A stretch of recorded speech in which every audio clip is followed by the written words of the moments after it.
မင်္ဂလာပါရှင်မန္တလေးခေတ်သစ်ကနေနောက်ဆုံးရသတင်းများကိုတင်ဆက်ပေးပါမယ်ပထမအဆုံးတစ်ပုံအနေနဲ့စစ်ကောင်စီရဲ့ရွေးကောက်ပွဲပေါ်အစုအဖွဲ့အကြားအမြင်မတူကြဘူးလို့အပြည့်ရဲ့ခုနှစ်ဖွဲ့ပြောတဲ့အကြောင်းတင်ဆက်ပေးပါမယ်ဒီနှစ်ကုန်ပိုင်းမှာစစ်ကောင်စီအပိုင်းလိုက်ကျင်းပမယ်ရွေးကောက်ပွဲပေါ်အစုအဖွဲ့တွေကြားမတူညီတဲ့အမြင်သဘောထားတွေရှိနေတယ်လို့အပြည့်ရဲ့မဟာမိတ်ခုနှစ်ဖွဲ့ပြောခွင့်ရဗိုလ်မှူးကြီးစောကျော်ညွန့်ကသတင်းဌာနကိုပြောပါတယ်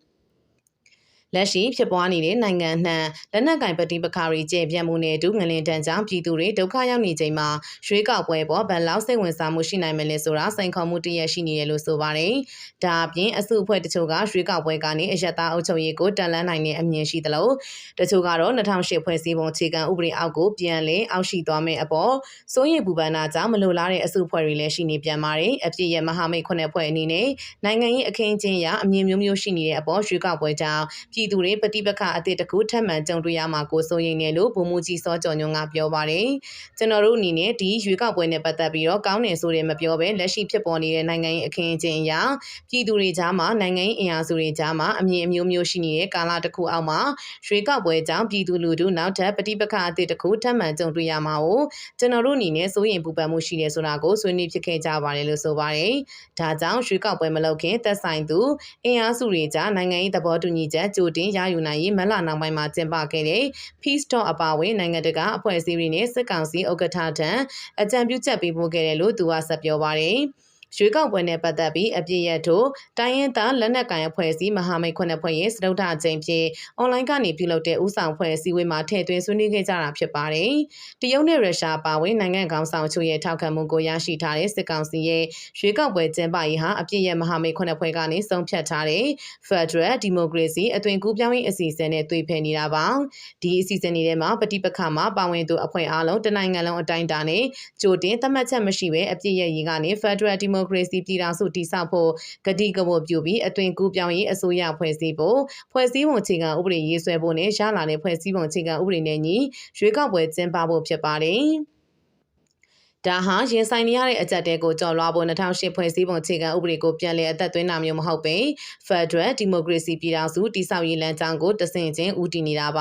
ါဒီအခြေအနေမှာအပြည့်ရဲ့ EAO ရဲ့ထိန်းချုပ်ဒေသအတွင်းရွေးကောက်ပွဲကျင်းပရမှာပူးပေါင်းမှုတွေလုပ်ဖို့နဲ့လုံခြုံရေးအတွက်ပါဝင်ဖို့စစ်ကောင်စီရဲ့ဆွေးနွေးမှုရှိခဲ့တဲ့အပေါ်ရှင်ထိုးစဉ်းစားရမယ့်အချက်ဖြစ်ပါတယ်ဗိုလ်မှူးကြီးစောကျော်ညွန့်ပြောတာကတိုးတက်ပြောင်းလဲနေတဲ့နိုင်ငံရေးအခင်းအကျင်းတွေမှာတဖွဲ့ချင်းစီရဲ့လွတ်လပ်စွာဆုံးဖြတ်ခွင့်နဲ့လှုံ့ဆော်နိုင်တဲ့အတိုင်းအတာပေါ်မူတည်တယ်လို့ဆိုပါတယ်ဒီကိစ္စကျွန်တော်တို့ဟိုးရင်တုန်းကပဲတဖွဲ့ချင်းစီရဲ့တွေးဆုံညီနိုင်မှုကနေဘယ်ဖွဲ့တွေကတော့သဘောတူညီမှုတွေဘယ်လိုရှိခဲ့တယ်ဆိုတာအတိအကျတော့ကျွန်တော်မသိရပါဘူးဒါကကျွန်တော်တို့7 EO Alliance အနေနဲ့တဖွဲ့ချင်းစီရဲ့ကိုယ်ပိုင်လွတ်လပ်စွာဆုံးဖြတ်ပိုင်ခွင့်နဲ့ဆောင်ရွက်တဲ့ကိစ္စတွေပေါ်မှာတပွဲချင်းစီရဲ့လုံနိုင်တဲ့အတိုင်းအတာပေါ်မှာပဲသွားဖို့ကျွန်တော်ဒီလိုပဲနားလည်ထားတယ်လို့ပြောပါတယ်။နိုင်ငံရေးအကဲခတ်တွေကတော့အပြည့်ရဲ့ EU အများစုကအင်အားမရှိတဲ့အတွက်စည်ရေးလှုပ်ရှားမှုမရှိသလိုနေမြေစိုးမိုးမှုကလည်းဒေသအများပြားရှိတဲ့အတွက်ရွေးကောက်ပွဲဆိုင်ရာတွေမှာပူးပေါင်းဖို့အားနည်းမယ်လို့သုံးသပ်ကြပါတယ်။တစ်ဖက်မှာအပြည့်ရဲ့ EAO တွေကရခိုင်မျိုးသားလွတ်မြောက်ရေးပါတီမွန်ပြည်သစ်ပါတီနဲ့ပို့မျိုးသားလွတ်မြောက်ရေးဖွဲ့ချုပ်တို့က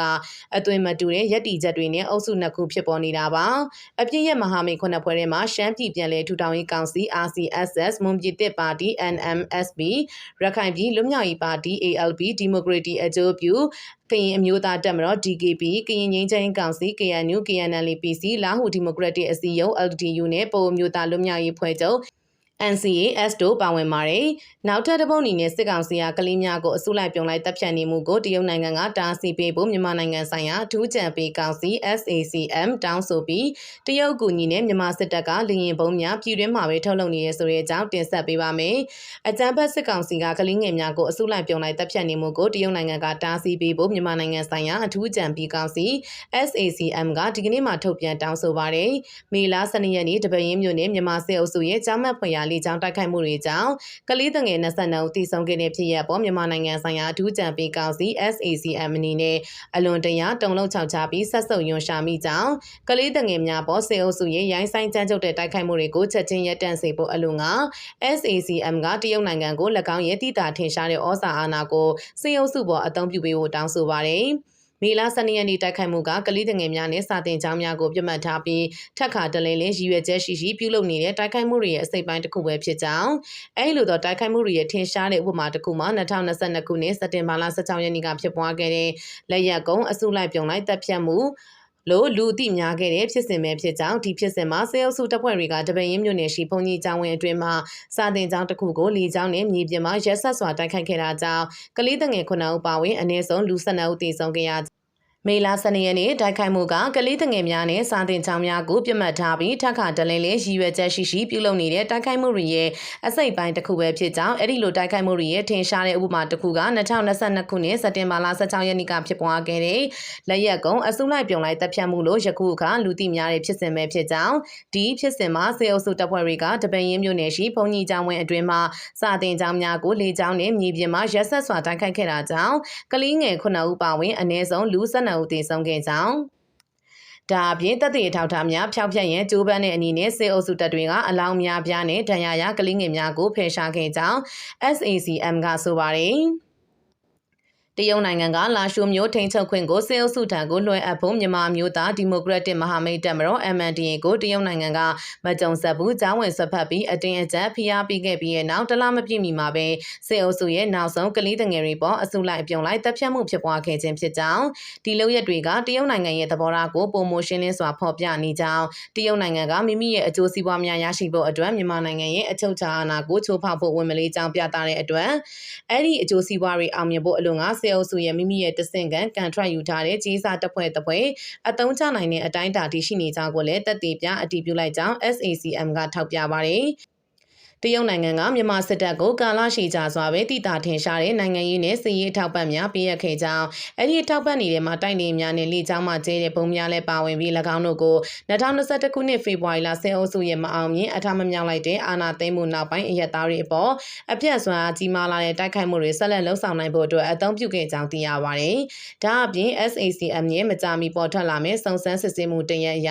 တရုတ်နိုင်ငံကမြန်မာစစ်တပ်ကိုအခရာကျတဲ့နည်းလမ်းနဲ့ကူညီခဲ့ပြီးမြန်မာနိုင်ငံရှိလက်နက်ဆက်ယုံများမှာလေကြောင်းမှကျဲတဲ့ဘုံတွေကိုပြည်တွင်းမှာပဲထုတ်လုပ်မှုကိုတည်ထောင်စေဖို့နဲ့ရေရှည်တည်တံ့ခိုင်မြဲစေဖို့ကူညီခဲ့ခြင်းဖြစ်ကြောင်းသိရပါတယ်။မြန်မာနိုင်ငံမှာ၄နှစ်ကြာတနိုင်ငံလုံးအတိုင်းအတာနဲ့တော်လှန်ရေးဖြစ်ပွားခဲ့ပြီးတဲ့နောက်အခုအခါစေအုပ်စုကနိုင်ငံခြားမှာကျောင်းဝင်ဆွတ်ဖက်မှုနဲ့အထောက်ပံ့တွေပေါ်လုံလျားမိခုနေရတဲ့အခြေအနေကိုရောက်ရှိနေကြောင်းဒီလိုမိခုနေရခြင်းရဲ့အဓိကရည်ရွယ်ချက်မှာ၎င်းရဲ့ပြိုလဲမှုကိုရှောင်ရှားဖို့နဲ့အရအသားပြည်သူလူထုပေါ်ပြင်းထန်လွန်ကဲလာတဲ့ဆင်းရဲဒုက္ခများဆက်လက်တက်ရောက်စေဖို့ဖြစ်ကြောင်းအထူးသဖြင့်တရုတ်နိုင်ငံထံမှအကူအညီကိုအဓိကအားထားနေရခြင်းဖြစ်ကြောင်း SACM ကဆက်လက်ပြောဆိုပါတယ်။ဒါကြောင့်တရုတ်နိုင်ငံအနေနဲ့ကြီးမားလာတဲ့ဩဇာအာဏာကိုအသုံးပြုပြီးကလေးငယ်တွေပေါ်စေအုပ်စုရဲ့ရိုင်းဆိုင်ကြမ်းကြုတ်တဲ့လုပ်ရက်တွေကိုချက်ချင်းအဆုံးသတ်ပေးဖို့တောင်းဆိုလိုက်ကြောင်းဒီလိုအဆုံးသတ်ကြိုးပမ်းမှုရဲ့တစိမ့်တစ်ပိုင်းအနေနဲ့စေအုပ်စုထံကိုတိုက်လေရင်များဂျက်တိုက်လေရင်များနဲ့မောင်းသူမဲ့လေရင်ဒရုန်းများအပါအဝင်တိုက်ခိုက်ရေးလေရင်များလေကြောင်းမှပုံကျဲတဲ့ဘုံများနှစ်ဖက်သုံးကုန်ပစ္စည်းများနဲ့ဤပညာလေရင်စီမြန်မာနိုင်ငံမှာလေကြောင်းမှကျဲချတဲ့ဘုံတွေကိုပြည်တွင်းမှာထုတ်လုပ်ရမှာမရှိမဖြစ်လိုအပ်တဲ့အခြားပစ္စည်းများနဲ့အထောက်ပံ့များရပ်ဆိုင်းဖို့လည်းတောင်းဆိုထားတယ်လို့သိရပါတယ်။